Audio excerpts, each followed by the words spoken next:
Welcome to Humphreys of Henley TV, countryside concierge at its finest, and a fabulous welcome to Cheddar Gorge. It is just magnificent. This is the largest gorge in the whole UK and is 3 miles long and 400 feet deep, so it's huge, and we've just climbed those 400 feet to get up here to show you just how amazing it is and how well worth it is to come here.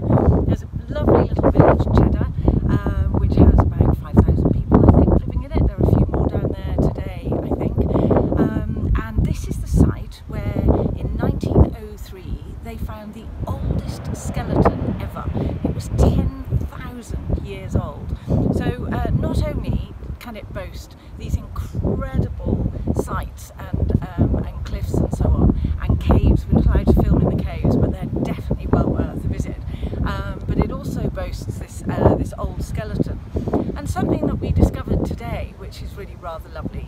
It's got an old railway line dating back to the 1840s, and it's called the Strawberry Line because they used to grow so many strawberries around this area, and they were some of the best in the country, that this train used to transport the strawberries from here to London, and they were then sold on the London markets. So there are all sorts of fabulous little things to find out when you come visiting all around this area, and we're going to share a little bit more with you as we move around.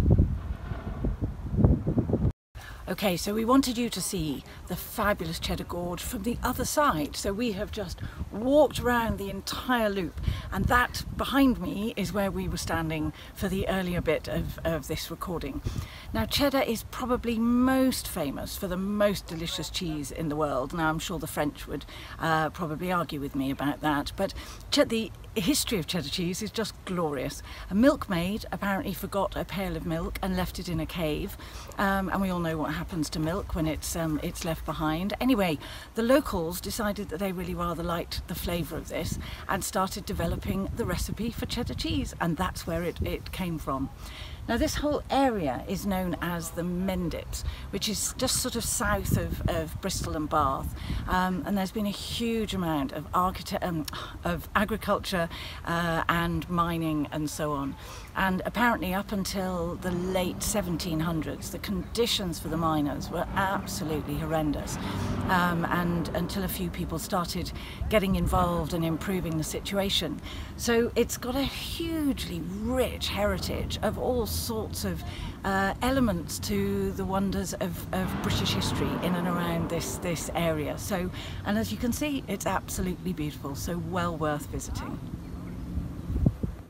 Well, we have had a glorious day climbing over all of the beautiful Cheddar Gorge that we showed you, and it really, I mean, it's even better in the flesh, so definitely worth visiting.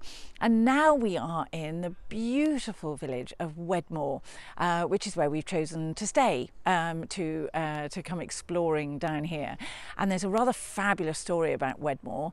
Back in 878 AD, it is the place, reputedly, where the Treaty of Wedmore was signed between Guthrum and Alfred the Great, where Guthrum, the Danish leader, the Viking leader, was actually baptised, and that is the reason that the Saxon country of England was formed, and it's the reason that we are now all speaking English instead of Danish. So there's a little bit of dispute about the history, but we love the story. So this is where England, the current England, was formed. Now, wherever you choose to stay when you come down to this part of the world, there are some really, really stunning options. It's about 3 hours from London, so we certainly recommend a night or two down here. Don't try and do it in a day. And just over half an hour away is the fabulous new hotel, the Newt, who have created, I mean, they have created a truly fabulous fabulous hotel with all sorts of grounds, and they're truly sustainable and all of those good things. So well worth having a look. but we're only just an hour south of the Cotswolds here, the sort of southern tip of the Cotswolds. So Calcot Manor in Tetbury, Whatley Manor in Malmesbury, both beautiful, beautiful hotels, and they're just an hour away.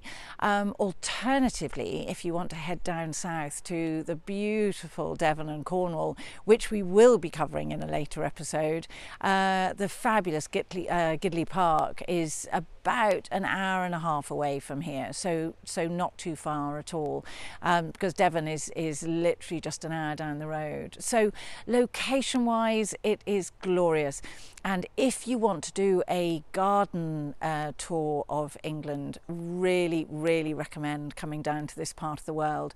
We'll do a proper feature about all of the gardens another time, but there are some really special ones down here, so lots of beautiful places to stay and some even more beautiful places to go and see. And we're visiting Wells tomorrow, so we look forward to sharing that with you in a later episode.